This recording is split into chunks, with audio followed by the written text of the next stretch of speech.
Noong isang delikadong linggo ng gabi ng Hunyo 2017, abala si Elsie Dobrowski, 80 sa pag-aalaga ng hardin, hindi namamalayan ang presensyang nagmamasid sa malapit. Isang palihim, dambuhala at mabagsik na pusa. Hindi ito leopardo, cougar o cheetah, kundi tinatawag na Spitfire ng kagubatan dahil sa pabagubagong ugali at tapang nito. Mabilis itong sumasalakay, umaakyat agad sa puno, madaling tumatawid ng ilog at nilalampasan lahat ng hadlang. Sa malakas na dagundong, ang dambuhalang pusang doble laki sa karaniwang pusa ay sumalakay sa babae. Nilamon ng sigaw niya ang tunog ng napupunit na laman. Iniwang wasak ang kanyang muka. 60 tahi ang hindi nakapigil sa umaagos na dugo mula sa kanyang MGA sugat. Patunay sa mabangis na lakas ng hindi nakikitang panganib sa kagubatan. Ito ang palihim na mandaragit ng kagubatan sa Hilagang Amerika, ang bobcat.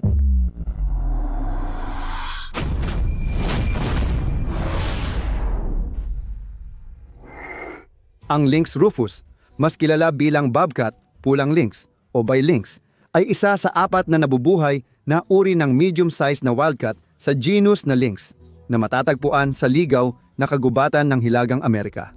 Sinasaklaw nito ang pinakatimog ng Canada, gitna ng Estados Unidos hanggang Oaxaca, Mexico na nagdadala ng respeto at takot saan man magpunta. Ang MGR rattlesnake ay kilala bilang ilan sa pinakamakamandag na ahas sa Hilagang Amerika. Isang turok lang ng kanilang nakakamatay na lason ay kayang pabagsakin ang kanilang biktima sa isang iglap. Gayunpaman, kapag humarap ito sa pusang ito mula sa impyerno, nagbibigay ito ng nakamamatay na atake sa ulo ng reptilya at kinakagat ito sa bungo. Tuluyang pinipiga ang buhay mula sa mapanganib na nilalang na iyon. Ang pusang ito ay tinawag base sa kakaiba at maikling buntot na 3.5 hanggang 7.9 pulgada ang haba.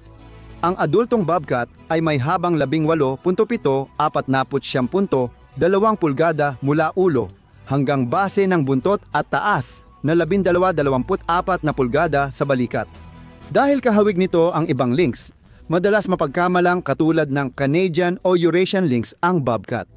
Gayunpaman, sa 4 na uri ng genus na ito, ang bobcat ang pinakamaliit ngunit doble PA rin ang laki nila kumpara sa karaniwang pusang alaga. Minsan napagkakamala ng tao ang katamtamang laki o batang bobcat bilang pusang alaga o gala, kaya nagkakaroon ng alanganing sitwasyon. Karaniwan, ang MGA bobcat ay mahiyain, namumuhay mag-isa at iniiwasan ang tao, ngunit maaari PA rin silang maging mapanganib kapag nagulat o nakaramdam ng banta. Dahil mailap sila, hindi mo agad mapapansin ang pagdating nila, kaya may MGA, hindi inaasahang pagkikita.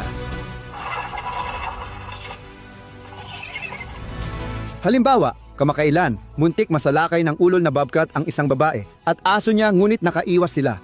Dahil sa matutulis nilang MGA ngipin at kuko, kayang magdulot ng matinding pinsala ng MGA bobcat kahit hindi sila karaniwang pumapatay ng tao. Maliban na lang kung may rabies sila, ibang usapan na yon, gaya ng sa sitwasyong ito. Samantala, ang lalaking ito na may tapang na parang bakal ay nagawang itapon ang isang malaking bobcat palayo na lumapit sa kanyang asawa na may hawak na pet carrier na tila nakatawag ng pansin ng mailap na pusa. Ang MGA adultong lalaking bobcat na kilala bilang Tom ay maaaring tumimbang mula 14 hanggang 40 pounds habang ang MGA babae na tinatawag ding Reyna ay nasa pagitan ng 8.8 hanggang 33.7 pounds. Ang pinakamalaking bobcat na naitala ay tumimbang ng napakalaking 49 pounds. May bali-balita na ang ilang wildcat ay umaabot ng 60 pounds. Kagiliw-giliw, 58.5% ng bigat ng katawan ng bobcat ay purong kalamnan, kaya naman napaka-atletiko at liksi ng kanilang MGA katawan.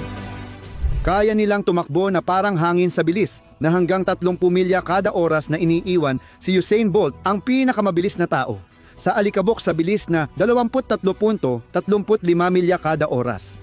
Marunong din silang umakyat sa puno, tumawid ng ilog, gumalaw sa makapal na damo at tumalon ng hanggang 12 talampakan.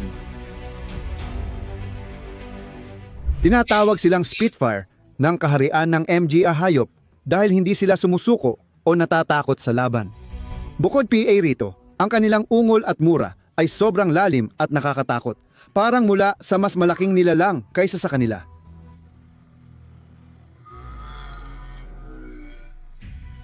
Tulad ng ibang pusa, kayang magtiis ng bobcat ng matagal na walang pagkain. Pero kapag marami siyang nahuhuli, sagana siyang kumain. Tahimik na sinusundan ng MGA mga ngaso ang biktima bago biglang sumugod o tumalon. Hindi lang sila kumakain ng karne, kundi kumukuha rin ng tira-tirang pagkain. Ang kinakain nila ay mula sa maliliit na daga hanggang sa MGA hayop na 8 beses ang bigat kumpara sa kanila. Kapag mahirap ang panahon, tinatarget nila ang mas malaking biktima na kaya nilang patayin at balikan para kainin ulit.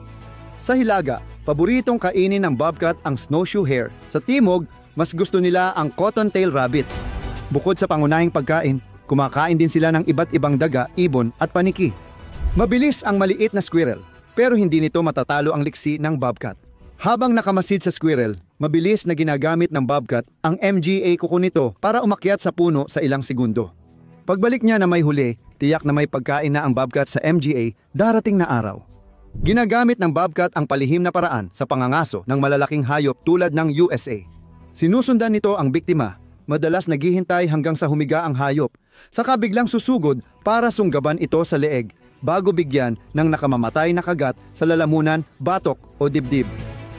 Bilang dominante at agresibo, kadalasan ang bobcat ang nagpapasya sa MGA shunt.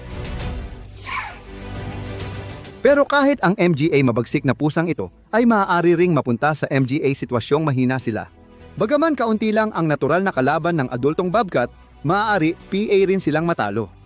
Maaaring maging banta sa adultong bobcat ang abong lobo, Amerikanong buwaya at cougar.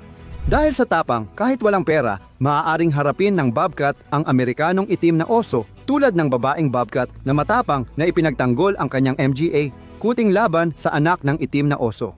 Sa tamang oras, dumating ang inang oso kaya agad tumakas ang bobcat. Pero hindi ibig sabihin na hindi kayang lumaban ng bobcat laban sa isang adultong oso, kahit na mas maliit at hindi kasing bangis. Noong 2008 nakuna ng trail camera ang bobcat at itim na oso na nagharap dahil sa napatay na USA. Nagsimula ito nang agawin ng oso ang huli ng pusa na biglang sumugod. Pero tuloy PA rin ang tapang ng bobcat sa paghabol sa kanyang pag-aari kahit paulit-ulit siyang binabalaan ng oso. Ang MGA bobcat ay nilalang ng gabi kaya pinakaaktibo sila kapag takip silim. Gumagalaw sila mula 3 oras bago paglubog ng araw hanggang hating gabi at muli mula bago sumikat ang araw hanggang 3 oras pagkatapos nito. Gabi-gabi lumalabas sila at tinatahak ang 11.2 kilometro sa karaniwang ruta. Sa araw, nagpapahinga at natutulog sila sa kanilang MGA lungga, gaya ng guwang na puno o bitak sa bato. Madalas silang may maraming lungga sa teritoryo nila. Ang mabagsik na pusang ito ay teritorial. Nilalagyan ng amoy at marka ng kuko sa puno ang kanilang teritoryo para ipakita ang presensya nila. Dahil sa kanilang palaban at matinding ugali, kadalasang iniiwasan ng MGA bobcat ang makisalamuha sa isa't isa, maliban na lang sa panahon ng pagpaparami na nangyayari tuwing taglamig. Pinoprotektahan sila ng ganitong ugali at binabawasan ang panganib ng pinsala sa laban. Parehong lalaki at babaeng bobcat ay nakikipagtalik sa maraming kapareha gamit ang Polygon Andrews na sistema ng pagpaparami. Ang panahon ng pagpaparami ay nagaganap tuwing Pebrero at Marso na may gestation period na tumatagal ng 60 hanggang 70 araw at nagreresulta sa 1 liter na may 3 kuting.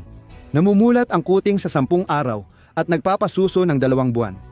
Dinadala ng MGA babae ang kanilang karne sa MGA anak at tinuturuan silang manghuli kapag hindi na sila umaasa, habang ang MGA lalaki ay kadalasang hindi tumutulong sa pagpapalaki ng MGA kuting. Ang babaeng bobcat ay pwede magkaanak sa edad na 1 taon habang ang lalaki sa edad na 2 taon. Sa United States, ang pangunahing banta sa MGA bobcat ay ang pangangaso para sa kanilang malambot na balahibo. Kung maiisip mo, hanggang sa punto na sa ilang lugar, halos malapit na silang maubos. Kahit madaling makibagay ang MGA hayop, nahaharap PA rin sila sa pagkawala ng tirahan dahil napipilitan silang manatili sa mas maliit at magkakahiwalay na lugar kaysa dati nilang malawak na tirahan. Bagamat sa kabila ng MGA hamong ito, nakakagulat na nananatiling matatag ang MGA bobcat na may matatag na bilang ng populasyon. May 2.33.5 milyong individual na gumagala sa United States. Kaya't least concerned sila sa International Union for Conservation of Nature Red List. Mukhang nakakatulong talaga sa kanila ang pagiging palaban nila. Salamat sa panunood at magkikita tayo sa susunod.